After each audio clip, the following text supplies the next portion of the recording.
Dear students, हम अपने cell biology lecture series के अगले टॉपिक पे चलते हैं और अगला टॉपिक है क्लोरोप्लास्ट।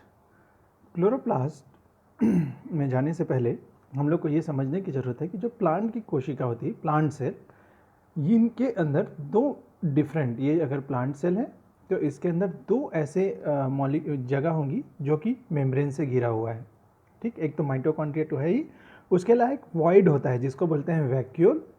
हालांकि ये अभी हमारा टॉपिक नहीं है। जो दूसरी चीज़ है वो है प्लास्टिड्स। हम अभी क्लोरोप्लास्ट पे नहीं जा रहे हैं, हम जा रहे हैं प्लास्टिड्स, क्योंकि क्लोरोप्लास्ट प्लास्टिड्स का ही एक टाइप होता है। प्लास्टिड की खोज सिम्पनर ने 1885 में की थी, जिसका जो आया है प्लास्टिका इस शब्द से आया है, जिसका फॉर्म्ड और मॉड्यूल इस शब्द से इसका मतलब निकला है। अपने स्ट्रक्चर, फंक्शन और किस प्रकार का पिगमेंट, मुख्यतः किस तरीके का पिगमेंट रखता है, उसके आधार पर इसको कुछ प्रकारों में बांटा जाता है। जैसे पहला है ल्यूकोप्लास्ट। ल्यूकोप्लास्ट मतलब वाइट और प्लास्ट मतलब लिविंग।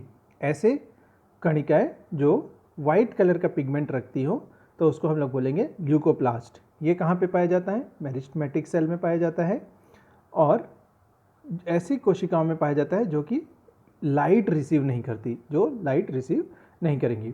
दूसरा है क्रोमोप्लास्ट, मतलब जिसमें रंग रहित नहीं बल्कि कुछ कलर वाले जो है वो, ठीक है, कलर कुछ भी हो सकते हैं, जैसे फाइकोसाइनिन तो नीला कलर, कुछ और तो red colour, yellow, orange, red, ये सब के। जैसे आप पौधों की पत्तियां देखते हैं अलग अलग कलर की, तो वो किसकी वजह से होती हैं? क्रोमोप्लास्ट की वजह से। Leucoplast, chromoplast. और अगर वही चीज़ हरा हो, क्रोमोप्लास्ट में हरा कलर, क्लोर मतलब ग्रीन, तो दैट इज कॉल्ड क्लोरोप्लास्ट। तो आप ध्यान रखिए, क्लोरोप्लास्ट जो है किसका हिस्सा है? प्लास्टिड का ही एक प्रकार है। ठीक, तो क्लोरोप्लास्ट जो शब्द है ये इन्होंने दिया था, नेहमिया ग्रीव और Anton van Leeuwenhoek. Chloro stand for green colour and then plast में लिविंग। और ये किसकी वजह से आता है? ग्रीन कलर, क्लोरोफिल पिगमेंट, जो कि पौधे की कोशिकाओं में मौजूद होता है। क्लोरोप्लास्ट ज़्यादा कॉम्प्लेक्स है। किससे? इससे पहले हम लोगों ने माइटोकॉन्ड्रिया पढ़ा उससे, और उससे थोड़ा सा बड़ा भी होता है। और ये माइटोकॉन्ड्रिया की तरह ही अपना एक सर्कुलर डीएनए रखता है और कुछ प्रोटीन भी माइटोकॉन्ड्रिया की तरह अपने जो ऑर्गेनेल है उसके अंदर ही सिंथेसिस करवा सकता है।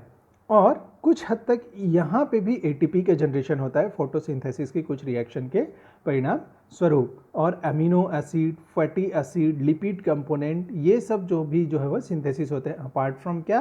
कार्बोहाइड्रेट। ये तो हम लोग को पता ही है, फोटोसिंथेसिस से क्या बनता है? कार्बोहाइड्रेट। कुछ में नाइट्रेट से ये अमोनिया, ये भी कहाँ पे होता है? क्लोरोप्लास्ट में होता है।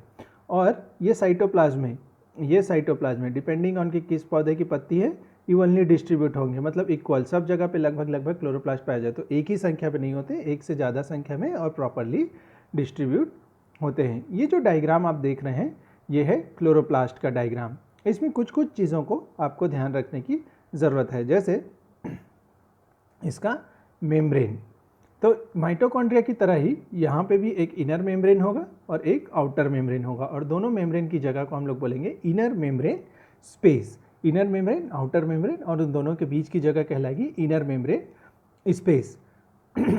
इसमें ये मेम्ब्रेन जो है वो उतने काम के नहीं है, बल्कि जो काम की जगह है वो है ये जो ग्रीन कलर के आपको स्टैक्स दिख रहे हैं ये। और ये जो ग्रीन कलर के जो स्टैक्स आप देख पा रहे हैं, दे आर कॉल्ड थाइलेकॉइड। ये जो सिंगल आप देख रहे हैं ग्रीन कलर के इस तरीके से इस स्टैक में लगे हुए हैं, दे आर कॉल्ड थाइलेकॉइड। और ये जो दे आर कॉल्ड ग्रेना। ये जो होता है वो एक हो गया ग्रेना, और जब ये स्टैक हो गया तो दिस इज कॉल्ड थाइलेकॉइड। और ये जो एक स्टैक को दूसरे से जो मिला रहा है, ये जो बीच का भाग जो मिला रहा है इसको, दैट इज कॉल्ड लैमेली। या इसके चारों तरफ जो होता है वो मेम्ब्रेन होगा, मतलब ये जो है वो ग्रेनम को घेरे हुए जो तो मेम्ब्रेन होती है उसको हम लोग क्या बोलेंगे? लैमेली। उसी प्रकार इसमें कुछ स्टार्च के ग्रैन्यूल्स पाए जाएंगे, कुछ जो है राइबोसोम पाया जाएगा क्योंकि अपना प्रोटीन बनाया जा रहा है, कुछ लिपिड ड्रॉपलेट पाए जाएंगे। तो ये सारी चीज़ें उतनी इंपॉर्टेंट नहीं है। इंपॉर्टेंट क्या क्या है, ग्रेनम किसको बोलते हैं, थाइलेकोइड किसको बोलते हैं और लैमेली किसको बोलते हैं। ठीक है, ये चीज़ अपने काम की है। तो इस अल्ट्रा स्ट्रक्चर में वही सारी चीज़ें देखेंगे। Membrane bounded by a double unit membrane, ठीक है, 2 लेयर में मेम्ब्रेन होगी, दोनों के बीच में इंटर मेम्ब्रेन स्पेस होगा। स्ट्रोमा मतलब जो भी खाली स्पेस था और उसमें जो होता है, जो भी लिक्विड भरा हुआ है, तो दैट इज कॉल्ड स्ट्रोमा। जैसे माइटोकॉन्ड्रिया में मैट्रिक्स होता है, तो मैट्रिक्स की जगह क्या होगा, स्ट्रोमा। स्ट्रोमा या मैट्रिक्स जो भी कहे, उसमें जेल जैसा फ्लूइड होगा जो थाइलेकॉइड या ग्रेनम उसको जो है वो चारों तरफ से घिरे हुआ होगा। उसमें कुछ प्रोटीन्स होंगे, कुछ राइबोसोम होंगे, डीएनए होगा, और वहीं पे CO2 का फिक्सेशन होता है, सिंथेसिस ऑफ शुगर होता है, स्टार्च, फैटी एसिड और कुछ प्रोटीन का सिंथेसिस भी होता है।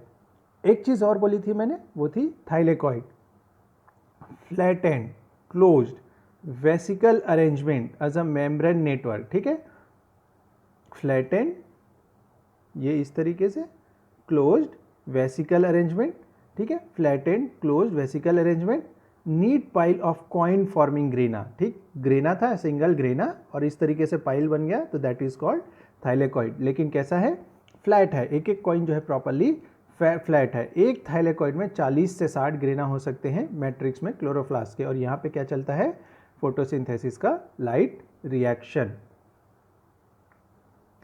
ठीक है, जो ये मेम्ब्रेन है थाइलेकॉइड की, ये इनमें electron transport chain, photosynthesis light को जो है वो कैरी करने की, और एटीपी सिंथेसिस, ये सारी चीज़ें भी जो है वो प्रोटीन्स पाए जाते हैं।